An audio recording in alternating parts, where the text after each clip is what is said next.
День памяти жертв политических репрессий был установлен решением Верховного Совета РСФСР 18 октября 1991 года и отмечается ежегодно 30 октября. Посчитать количество жертв невозможно. Согласно работе комиссии при президенте Российской Федерации, это число более 4,5 миллионов человек. Нужно учитывать то, что сюда входят и члены семей репрессированных, жены, дети, которые остались без попечения родителей. Политические репрессии в России проходили в несколько этапов. Первый этап на территории Мордовского края и по всей стране начался в годы Гражданской войны еще. С 1918 по 1920 годы репрессиям подвергались участники так называемых кулацких мятежей, контрреволюционеры, спекулянты. По окончании Гражданской войны репрессии закончились. Следующая волна связана с коллективизацией сельского хозяйства, когда уже проводились необоснованные раскулачивания, создавались так называемые кулацкие поселения. Многие семьи раскулаченных выселялись с территории области. В мае 1933 года на места была разослана инструкция, согласно которой запрещались острые решения этого вопроса, запрещались выселения. Однако после смерти Сергея Мироновича Кирова начинается новая волна репрессий. В Мордовии она пришлась на лето 1937 года, когда органами НКВД была раскрыта так называемая правотроцкистская буржуазно-националистическая террористическая организация, которая якобы своей целью ставила путем шпионажа, диверсий, подрыва народного хозяйства, свержения социалистического строя и установления капитализма. А в результате этого громкого дела было арестовано более 200 человек, в том числе 4 председателя Центрального исполнительного комитета СНК, заместитель председателя СНК, 12 наркомов и заместителей наркомов, 5 секретарей обкома ВКПБ, 27 руководящих работников ЦИКа, СНК и областного комитета ВКПБ, 34 секретаря районных комитетов ВКПБ, 10 председателей райисполкомов. Дело рассматривалось в выездной сессии военной коллегии Верховного суда СССР 23 и 24 мая 1938 года в городе Саранске. Было осуждено 95 человек. Из них 70 приговорены к расстрелу. 25 человек к тюремному заключению от 10 до 15 лет с поражением в политических правах. У всех осужденных было конфисковано имущество. Приговоры приведены в исполнение сразу после объявления. По постановлениям особого совещания при НКВД МССР были осуждены к заключению в исправительно-трудовых лагерях и направлены в ссылку жены 51 врага народа. Среди прочих осужденных были такие известные личности, как Тимофей Васильевич Васильев, Анатолий Павлович Рябов, Илларион Сергеевич Поздяев, Никифор Григорьевич Сурдин. Все они были среди тех, кто создавал мордовскую автономию. В конце 50-х годов дело это было пересмотрено, и все они были реабилитированы. Об их судьбах и будет наш рассказ. Анатолий Павлович Рябов родился в селе Лобоски Лукояновского уезда Нижегородской губернии. Окончив Лобоскинскую начальную школу, Анатолий по наставлению отца поступил учиться в Починковское духовное училище. Затем продолжал свое образование в Нижегородской духовной гимназии. Попал он туда с большим трудом, как инородец, в счет 3% нормы. Когда умер отец, он оставил семинарию и уехал в город Нежин, без гроша денег, но с огромным желанием поступить в педагогический институт. В 1912 году, блестяще выдержав экзамен, он был зачислен на филологический факультет института, на так называемый казенный кош, тоже в счет 3% нормы, как инородец. Это было неслыханное, потрясающее счастье.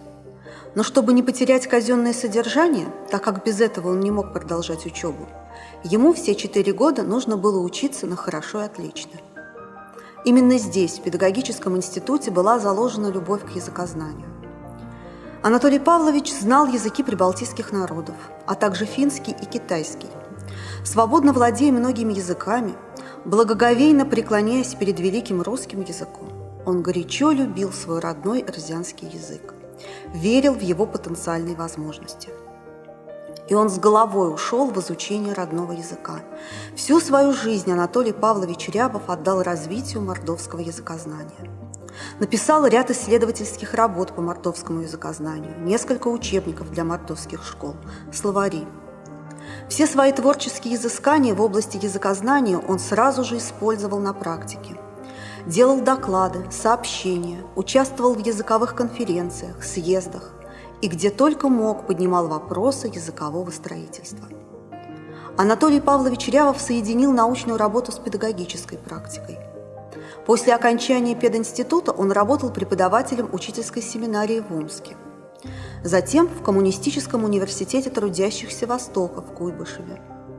С 1925 года по 1929 Анатолий Павлович учился в аспирантуре при научно-исследовательском институте народов Советского Востока.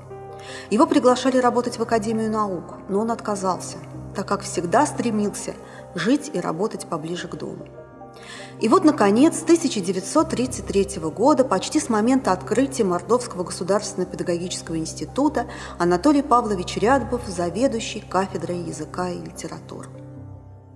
Здесь он читал курс мордовского языка, а 11 апреля 1934 года постановлением Высшей аттестационной комиссии Наркомпроса Анатолию Павловичу было присвоено звание профессора.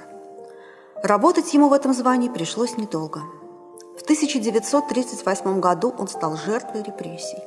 В этом же году в Саранске был расстрелян. 28 ноября 1956 года военной коллегией Верховного суда СССР Анатолий Павлович Рябов был посмертно реабилитирован. В Мордовском республиканском объединенном краеведческом музее имени Ивана Дмитриевича Воронина собран материал о мордовском языковеде. В экспозиции музея выставлены учебники, написанные Рябовым. Имеется небольшой фотоархив. Более 100 лет назад в селе Старое Бадиково Спасского уезда Тамбовской губернии жила многодетная крестьянская семья Григория и Анастасии Сурдиных. У них было 7 детей, 5 мальчиков: Иван, Архип, Федор, Ефрем, Никифор и 2 девочки – Евдокия и Акулина. Все дети Григория окончили церковно-приходскую школу. Среднего сына Федора определил в Спасское городское училище. Обучение было платным. По проторенному братом пути последовал и Никифор, также поступивший в училище и успешно его окончивший. В 1914 году началась Первая мировая война, а в 1915 году Никифор Сурдин ушел в армию. Во время революционных событий он проникся идеями всемирного равенства и братства. Когда был издан декрет о создании Красной армии, без колебаний пополнил ее ряды. Образовательный уровень позволил ему пройти краткосрочные армейские командирские курсы. Шла гражданская война. Его способности и боевой опыт были востребованы. Он командовал ротой. В 1919 году уже в должности начальника штаба сводной и южной группы соединений на Восточном фронте. В 2020 году вступил в ряды РКПБ. Головокружительный карьерный рост. В том же 20-м член военного совета при командующем Туркестанским фронтом. А уже с 26 по 30 годы уполномоченный ЦИК рабоче-крестьянской инспекции в Средней Азии, старший военный инспектор военно-морской инспекции. В дальнейшем Никифор Григорьевич окончил военно-хозяйственную академию, а в 1933 году Институт Красной профессуры. И вдруг крутой поворот в судьбе. В ущерб военной карьере он вернулся на малую родину и начал работать начальником политотдела Инсарской МТС. Он радовался, как никто другой, тому, что мордовский народ обрел государственность в составе СССР. С воодушевлением воспринял свое утверждение председателем ЦИК Мордовской ССР на первом съезде Советов 22 декабря 1934 года. 1937 год.